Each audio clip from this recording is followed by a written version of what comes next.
You're listening to Autumn on the Air, the weekly podcast that brings you conversations about the impact of research commercialization and the people who make it happen. Join us for interviews with patent and licensing professionals, innovators, entrepreneurs, and tech transfer leaders on the issues and trends that matter most. Keep listening for an inside track on the people, IP policies, and politics changing our world. Welcome to Autumn on the Air.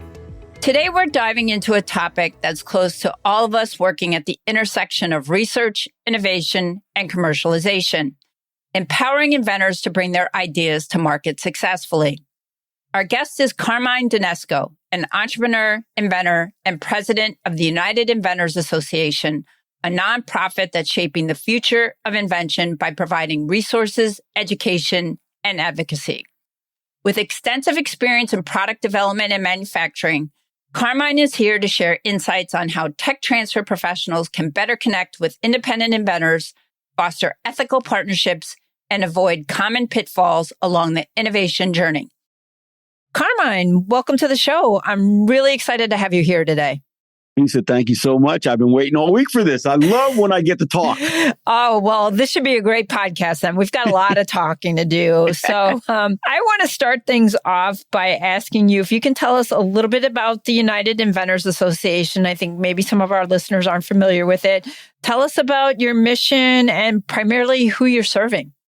Yeah, at least, the United Inventors Association, even I didn't realize this when I joined, way back in 2015, 2016. It's really been it's a nonprofit, 501c3. It's been around since the late 1980s. And I didn't even know that. I went back and really did some research, and it was formed by actually a woman in Missouri. Wow. She was an inventor and she was looking for help and just formed a group. And then the Patent and Trademark Office also, saw the need, and they kind of worked together through the years. And it's been around a long time. And really our mission is kind of like right in the words. It's really to help empower, educate, and give resources and connections to inventors. And we have over 100,000 members. We've been growing exponentially over the last several years. And so has inventing. For a while back, the inventing was kind of in the background. If you were an inventor, you were in the garage, nobody knew about you or not. And then the advent of Shark Tank really put the inventors on the map. And it's just been growing since. And I was always been an inventor. I always loved creating things. Even when I was a kid, I would drive my parents crazy just taking things apart in the house. I couldn't get them back together, but I took them apart. But, so the UIA has been great. They're an awesome organization. We have service providers. We have people to help. Anything an inventor needs, not only to get started, but to traverse through the whole sequence of taking a product from that idea through to market. We have the ability to help them and keep them away from what I call the vampires that are in the industry that really feed on the excitement of inventors and just charge them exorbitant fees to really give them not what they need. You're not talking about patent attorneys, are you? Because I'm one of those. No. I got great friends. Okay. I just thought with a patent attorney, and I love arguing with patent attorneys, and I don't mean it in a bad way, because there's a time and place for everything, and intellectual property is so important, extremely, at the right time, at the right sequence. But it really is. I love intellectual property. It's such a great tool to use. It absolutely is. So let me ask you, are you open to inventors anywhere? Do they have to just be individual inventors, not associated with an organization? How exactly does that work with UIA? Yeah, no, we love helping inventors no matter who they are. We have a lot of actual organizations that have joined up and sponsored and helped out with the UIA. So we work with a lot of universities. I'm on the board of the IFIA, which is International Federation of Inventors. So we have inventors all over the world. We also work with companies who are looking for products, and they come to us and say, hey, we're looking for new home products or whatever. And, as inventors are registering or coming in, we'll put an email out or we'll put it in our newsletter that we're looking for products. We work with television stations. So no, we don't discriminate. We love inventors of all kinds. That's really great to hear. So given all your experience, 100,000 members and growing, what do you think are some of the biggest challenges that inventors face when it comes to protecting their IP and bringing their innovations to market besides expensive patent attorneys and the others who charge them exorbitant fees? Those guys. There's a lot of challenges, but I don't mean in a bad way. It is fun inventing. It really is. It's so much fun. I get to do that. We all get to meet inventors, and an inventor doesn't realize that they're going to be an entrepreneur or a business owner at some point as they progress. So there's a lot of different challenges, but just like with life, just like with any business, the first challenges are really educating yourself in knowledge. We're so excited about our idea that we move ahead sometimes too quickly, and we aren't sure if that idea has even got any legs, if it has anything in the market, or if there's products out there already like it, or if there isn't products out there like it, why isn't there? So the education and knowledge and experience and talking to the right people is really a challenge, because a lot of times we work in a bubble. We don't want to tell anybody about that idea, but seeking out good legal advice, seeking out an intellectual property attorney, or people that are doing this for a living, or people like our organization, United Inventors Association, is really a good start to try to take those bumps out of that sequence, out of that road. Yeah, I can't agree with you more. I mean, some of the things that I've seen in my career, some really great inventions, but there's no market for them. And then trying, it's like telling someone, I hate to say it, that your child is ugly. They get all excited about it, but they may be very far ahead of their time. And so it sounds like those are things that you help your inventors understand. Yeah. Sometimes it's hard, like you said. And it's part of their idiom. Like they've been talking about this invention for 10 years. And when I take it to market, and then when they come to see you, you say, wow, it's really a great idea, but you really can't make it for a price where you can sell it and make a profit. Or, hey, this has been done before, whatever that is. And you feel bad, you're stealing their dream. That doesn't mean you can't invent something else. And I don't know about you, Lisa, and not the other, but sometimes the easiest or like the simplest invention or idea is sometimes the quickest, that you want to do. A lot of people have these intricate ideas that spin around and take off, and you're like, I just want to invent this pen holder, and that's it. And so there's ways to invent without really, really just going crazy off the wall. Yeah, I think sometimes people overcomplicate things in many different areas, and inventing is one of them. Sometimes it's still to this day, from what I've seen, the simplest solution tends to be the best. So if you overcomplicate things, sometimes it just makes things worse. But as a patent attorney, I can say sometimes it's the simple inventions that have really difficult times getting through the patent office, because a patent examiner has a hard time believing that something that simple can possibly be patentable. So it's a double-edged sword, right? I've done battles on both sides. It sounds like you have as well. 100%. But hey, that's what makes it fun. It really does. Absolutely. Now, Carmine, I wanted to ask you, most of our listeners are tech transfer professionals, and I'm curious what you think they should know about working with independent inventors that maybe is a little bit different than what they experience daily working with university faculty or researchers. Yeah, the inventors that we work with, from on day to day, a lot of them have gone to school. They're upper blue collar, white collar, people that just are having fun and they're making products, but they don't have, and this is traverses across the board, they don't have those funds to be able to move ahead quickly. Like they are putting just some funds together, they're working on this, or they're gathering funds from family and friends. They don't have the ability to get a grant or to get investment money yet. So that's a lot of what happens with they're not very technical. I don't say all of them, but they're not very technical. So they're just kind of working day to day and inching slowly towards their goal just because of the resources. And it's not just funds. It's just not, they have families, so they can't work in their garage for 8 hours a day. They have work, and maybe they only have a person that could help them, and they want to make that one call, and that's a resource at the right time. So our inventors, not that they lack resources, but they're limited on their resources, but they have to be used at the right time in the right sequence. Yeah, it sounds like the biggest resource that maybe they're struggling with is time, is what it sounds like. Finding enough time to really balance everything that they've got going on in their lives and trying to balance all of that. And, we touched on patenting a little bit. And as you know, that's a very complex area. And I'm curious, what are some of the common mistakes you see inventors making in the patenting process? And how have you counseled them to try and avoid making some of those errors? Yeah, and I'm glad you brought that up. It is a huge thing.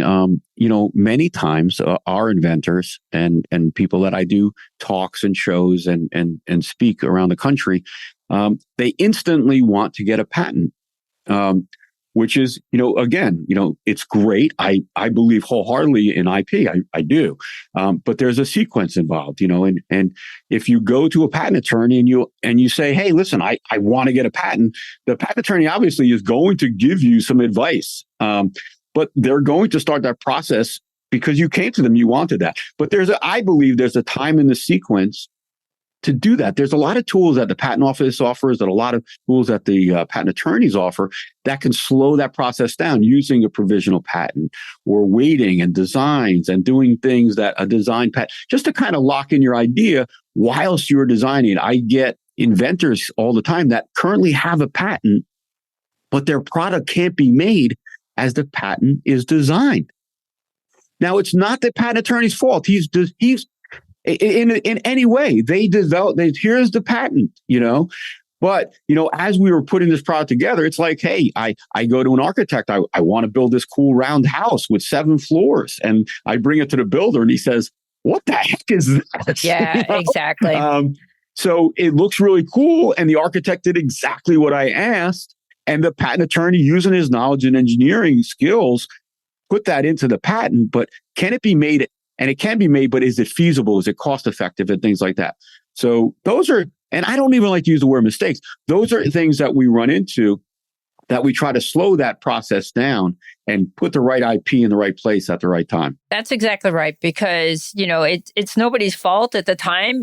That's what you needed to show that the invention could be made, but could it be made economically is the bigger question. And that's where, again, to your point, provisional patent applications and slowing things down are extremely important to do that market discovery and that customer discovery, which is so incredibly important. And I think you've probably seen that from a manufacturing, and it sounds like you have from a manufacturing perspective, because you've been involved in helping inventors navigate manufacturing both in the US and outside the US.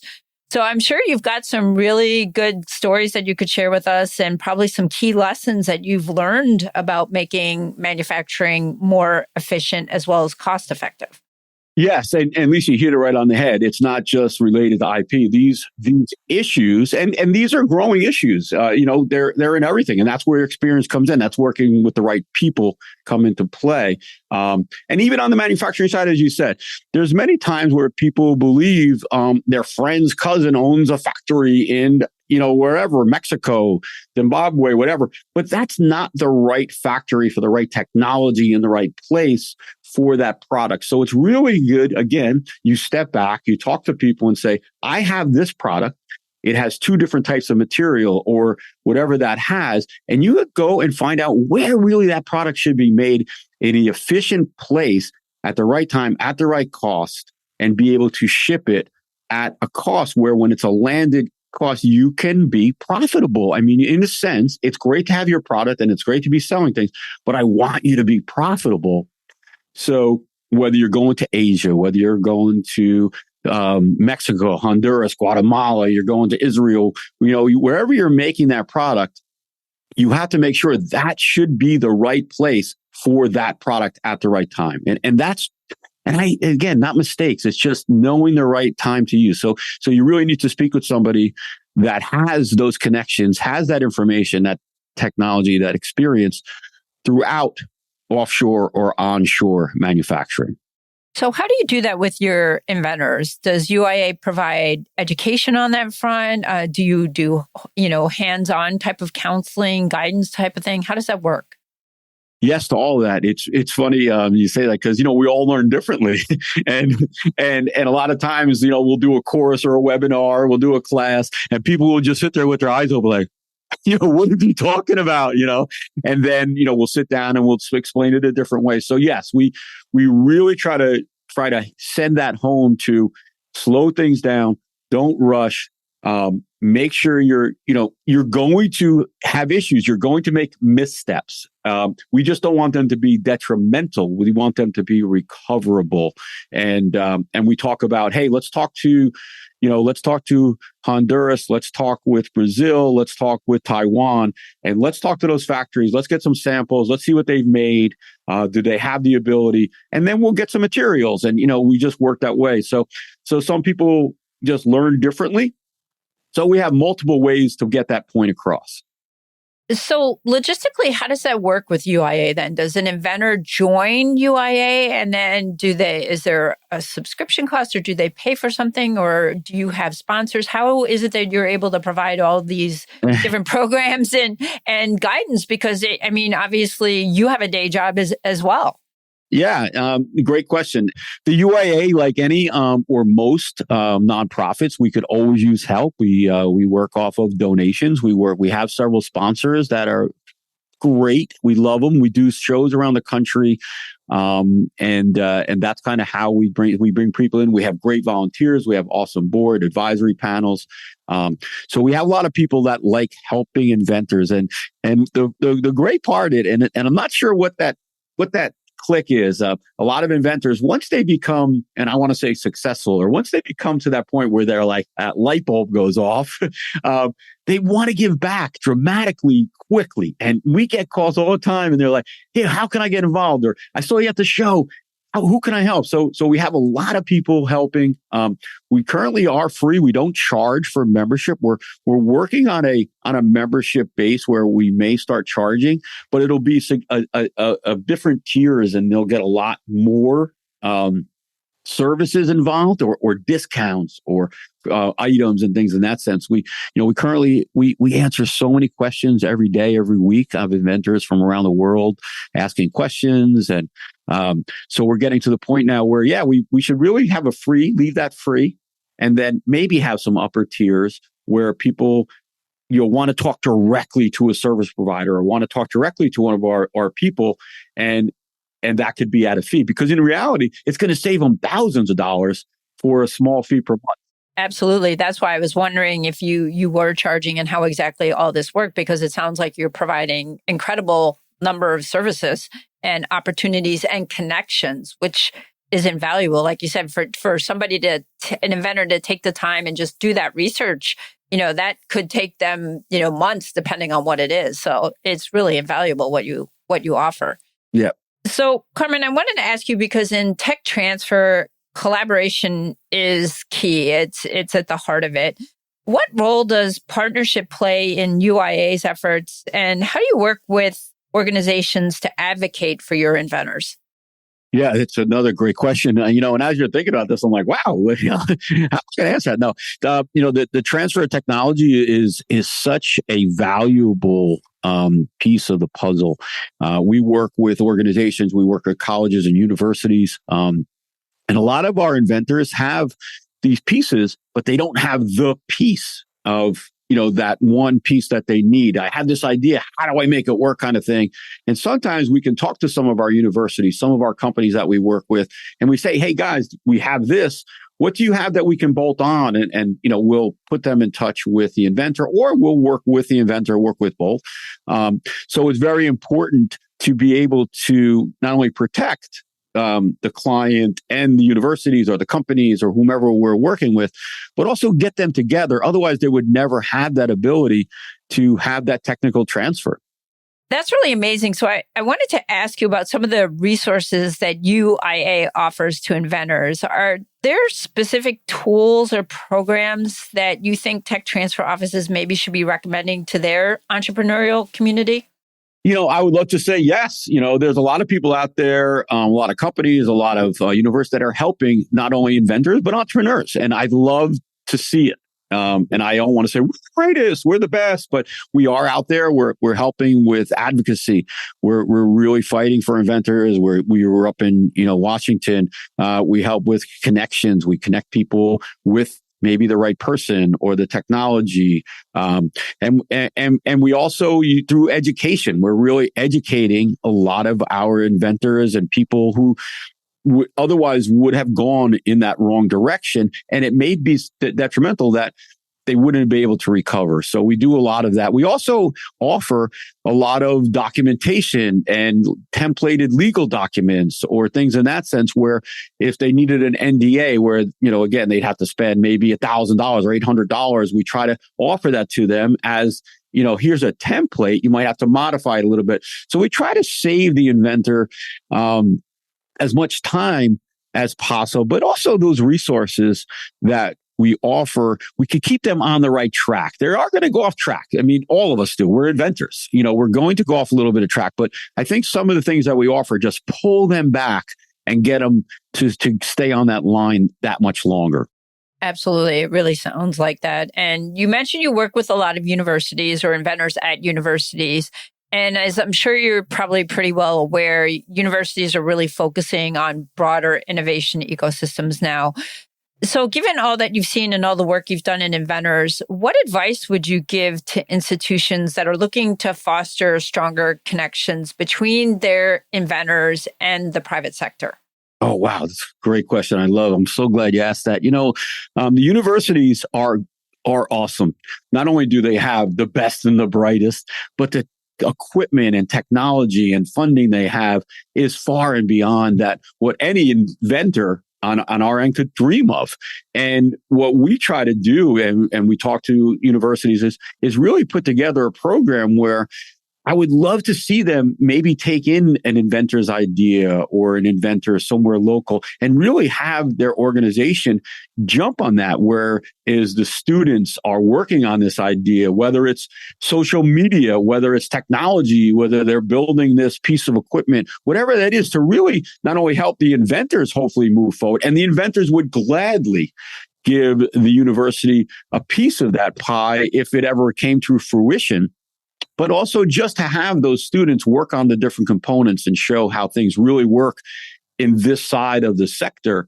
Whereas, a lot of times we say, hey, we're at this university and we're going to do this project, and they go out and get a grant or they get funding. And it's great, but it's not the same as really fighting for that every inch of the way as these grassroots inventors have to. So I'd love to see some kind of mixture where the students and the schools are working on actual life-size projects that can help the local inventors. That would be a lot of fun to see. I think that would be a really amazing collaboration. Take one of these independent inventors who's outside of the university, hook them up with a student in the business school or wherever, and have this collaboration, and then bring the tech transfer office in. I think there could be a lot of really great inventions that maybe solve local community or regional problems specific to a particular part of the country. So I think there could be a lot of really good that could come out of a program like that. Have you seen anything like that yet, or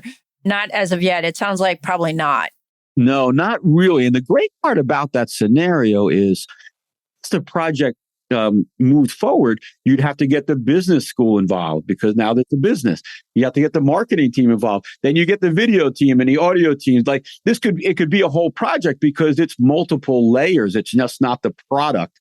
And you could really see how that branding, the marketing class, and it would really be cool to see that all the way through to fruition. And all of a sudden, we have this product. It's live on Instagram and it's selling. And, the school was mostly responsible for it. It would be fun to see that kind of thing.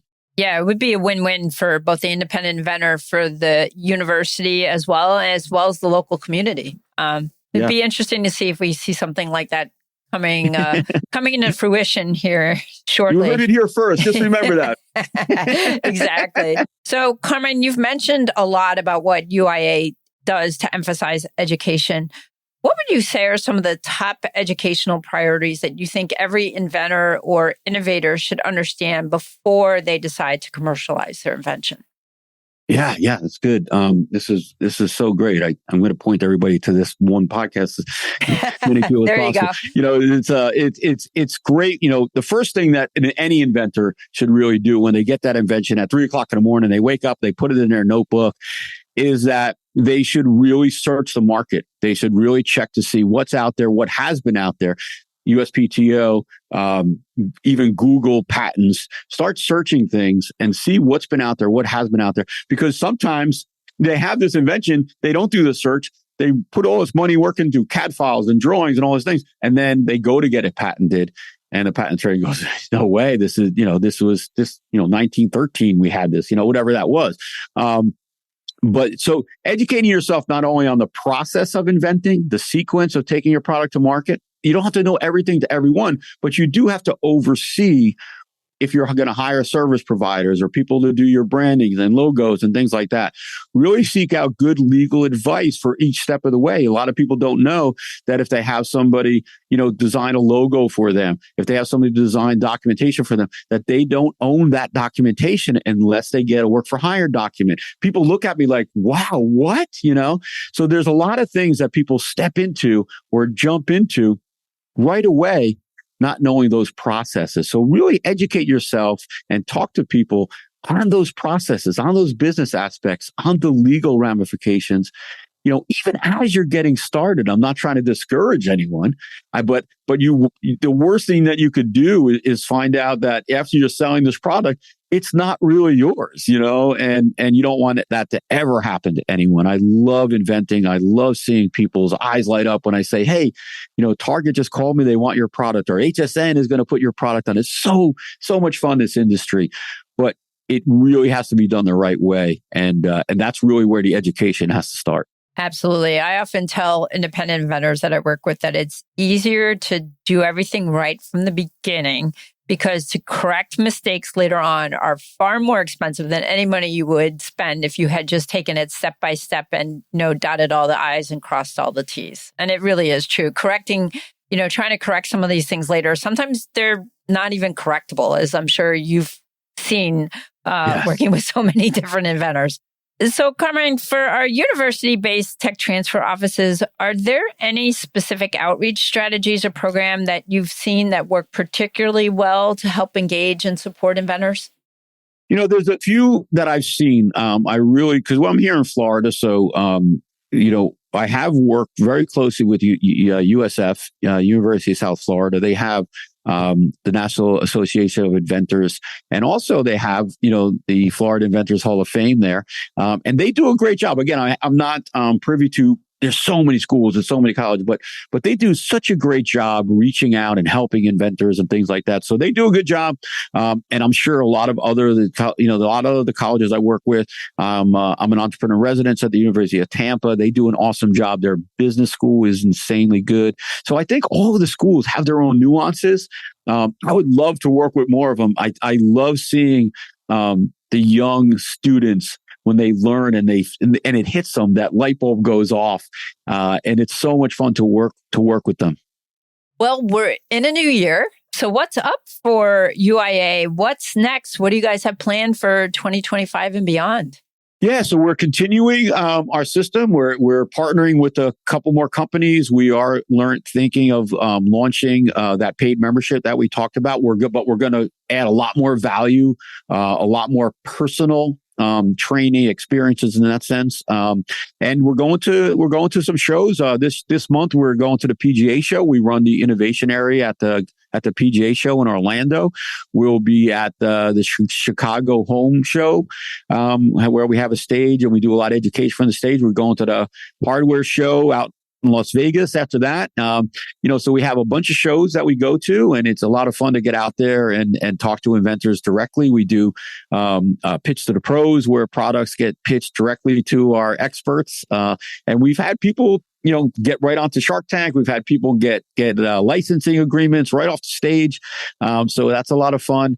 So we're just going to continue what we're doing. We're just going to make it bigger, better, faster. That's incredible.